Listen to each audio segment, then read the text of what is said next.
Hello, this is Ben Television News Roundup, a compilation of major stories in the weekend. I'm Tunde Labi. Thank you for being part of the program today. Labour leader Jeremy Corbyn has accused the Prime Minister Theresa May of planning to run down the Brexit clock, despite meeting with the Prime Minister during a 45-minute talk on Brexit. Before the meeting, the Labour leader has asked the Prime Minister to move away from our red line during the Prime Minister's question time.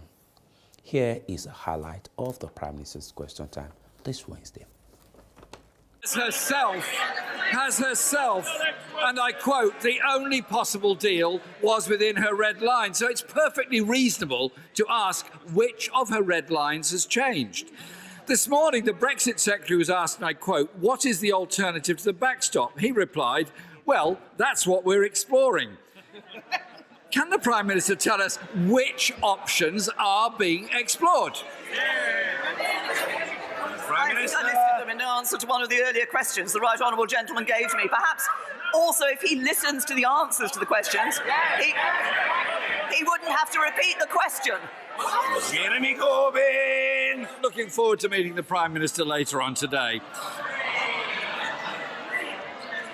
Because I want to put forward Labour's alternatives, which could command a majority in this House, and are about protecting jobs and the people's living standards across this country.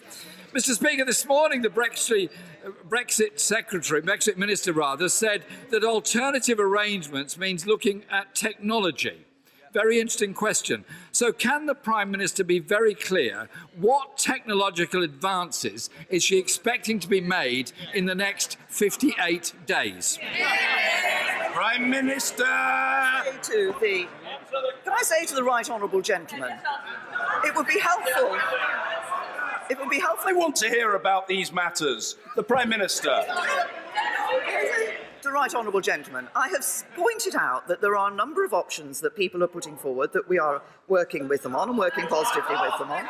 I've already referenced a number of things that are in the political declaration on alternative arrangements that do set out various aspects that could be looked at. I referenced one of them in my answer to his question earlier. But what I would also say to the right honourable gentleman is that last night the House did vote to reject no deal, but it also voted to do what the European Union has consistently asked this House to do since it rejected the withdrawal agreement, which was to say what it was that the UK wanted to see change.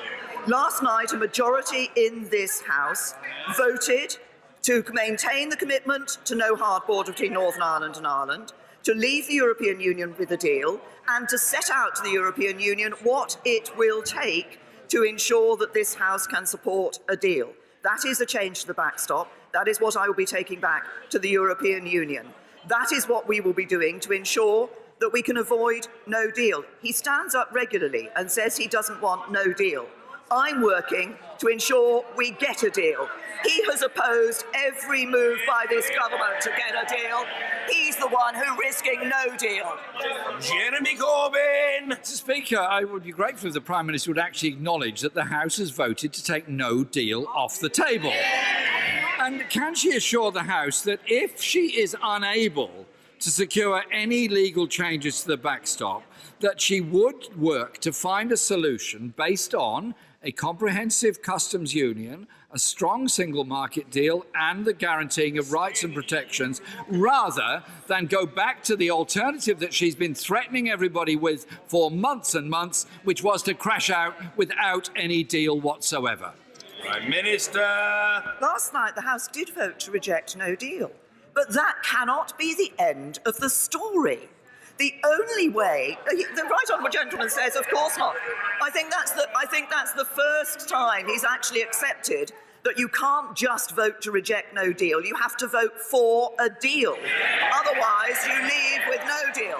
So far, he has opposed everything this government has put forward in relation to a deal. And he said previously he will reject any deal that the government puts on the table. Will he now? He says it's Prime Minister's questions, but people want to know his position as well. Will he ensure that if this government comes back with a revised deal that ensures we don't leave with no deal, he will actually support it. It really is time, Mr. Speaker, that the Prime Minister acknowledge she's got to move on from the red lines she's put down in the first place. And she doesn't acknowledge that in answers to my questions or indeed anybody else's. Mr. Speaker, our responsibility is to bring people together. Whether they vote... Mr. Speaker, we are the Houses of Parliament, we are the House of Commons, we do represent the entire country, and the point I'm making is we should bring people together whether they voted leave or remain. The sanctions imposed by the US on Venezuela have further increased the economic chaos in the country as the political turmoil has not shown any sign of being resolved. Venezuela is the world's largest oil reserve nation, but its economy is battered due to sanctions. Recent political development and crisis has pushed President Maduro against US, UK, and some European countries who have shown preference for the country's opposition leader, Juan Guaido. The commanding ranks of the Venezuelan military have remained loyal to President Nicolas Maduro despite increasing food shortages and political repression in the country. But recent developments may test the military's support. This week, the U.S. imposed sanctions on Venezuela's oil industry after recognizing Juan Guaido, the president of Venezuela's National Assembly, as the country's interim leader. Venezuela has the world's largest oil reserves, but its economy has collapsed after the drop of oil prices worldwide. The opposition leader claimed that last year's election, which Maduro won after barring most opposition candidates from running, was illegitimate. Other countries, including the United States, also dispute Maduro's election. After Maduro's first term in office expired in January, Guaido assumed the role of acting president and was recognized by 20 countries, including neighbors Brazil and Colombia. Guaido has not called for a military coup, but has offered amnesty to soldiers and officers who agreed to end their support for Maduro. There are reports of growing discontent among mid-level officers opposed to being used to suppress growing protests by Venezuelan citizens, such as Colonel Jose Silva, Venezuela's defense attaché in Washington, who recently voiced support for Guaido. Mi mensaje a la Fuerza Armada, como lo he dicho, es... My message to the armed forces is, don't mistreat your people. We were given arms to defend the sovereignty of our nation. Maduro worked to ensure support from senior military officers with lucrative privileges. Some have also been implicated in illicit drug trafficking in the country. With top military leaders behind him, Maduro has used forces to brutally suppress growing political demonstrations against his rule. The military leadership may now be so entangled in illicit activities and human rights abuses that not even the promise of amnesty will convince them to change sides. I think that they don't have a lot of confidence that should they give up power, give up supporting Maduro, that somehow they're going to escape punishment. Maduro insists the armed forces remain loyal to him, but said he is willing to negotiate with the opposition to end the current crisis.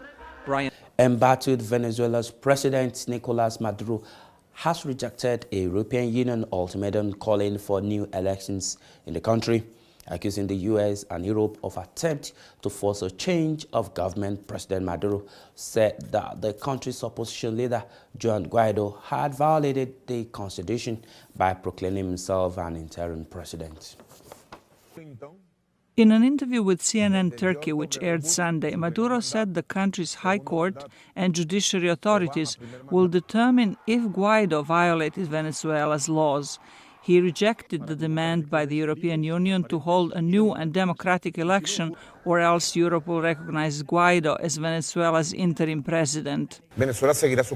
Venezuela will continue on its path. Fortunately, we don't depend on Europe and those arrogant, overbearing attitudes looking down on us because we are inferior to them. That European elite is finished with. That European elite doesn't represent the European people. The leaders of Europe are sycophants, kneeling behind the policies of Donald Trump. all of Europe is kneeling at the feet of U.S. President Donald Trump.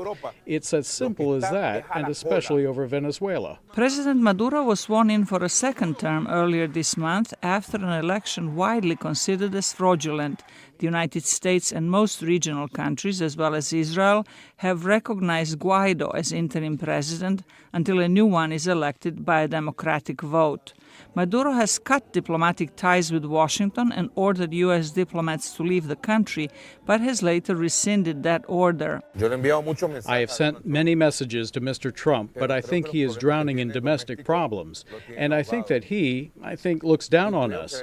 He looks down on all of Latin America and the Caribbean. The United States has warned Maduro against using force to quell the opposition or attack U.S. diplomatic personnel. Russia has accused the United States of fomenting unrest in Venezuela. The United States is painting a picture of a confrontation between the Maduro regime and the people of Venezuela. This picture is far from reality. In spite of everything, the leader of Venezuela obviously has broad support among the people. The United Nations called for a dialogue as a solution to the political crisis, but Venezuelans are divided on the issue. As Venezuelans, I think we should not be violent. I think that a dialogue will help us to move forward as Venezuelans, as a society, and a country that we are. First, how many times has there been dialogue and the government, or what is called the government, has not respected the dialogue? Are we going to do the same again? No. Here, there is no chance of dialogue. Maduro has the backing of Venezuela's military, but his military attaché in Washington on Saturday urged members of Venezuela's armed forces to recognize Guaido as the legitimate interim president. And ahead of Nigeria's presidential election in February, Nigerians in Britain have expressed their concern over the preparation and possible conduct of the election. Speaking at a lecture in the House of Commons in Westminster, London, Engineer Buba Galadima joined other Nigerians to call for a credible election. Engineer Galadima solicited the support of Nigerians in the diaspora and the international community in ensuring that the government creates the room for free, fair, and credible elections. 2015, you may not understand what had happened. What had happened was that God made General Buhari president, therefore no human being could stop it. And everything had worked towards his favor. But there is one instrument that had made that one possible. That instrument is what we called the card reader. Maybe some of you don't know it. It was the fear of the card reader that did not allow the Jonathan government to torpedo the will of the people, because they thought that the card reader will catch the thief. And before you could say Jack Robinson, Jonathan had phoned Buhari to concede defeat. If I tell you what had happened before Jonathan had done that, and people are alive, me first the card reader, without pressing myself, I was the proponent of the use of the card reader. It was bought by Professor Maurice Iwu and deliberately refused to use it, as Buhari is now trying very hard not to use it, and he's not going to use it. The mere fact that he said he's going to use it does not mean he will use it. I will tell you the reason. How can we sustain this democracy in 2019? Rule of law is what governs this justice that we are talking about. The president has refused to sign the electoral law. Can we conduct this election without laws?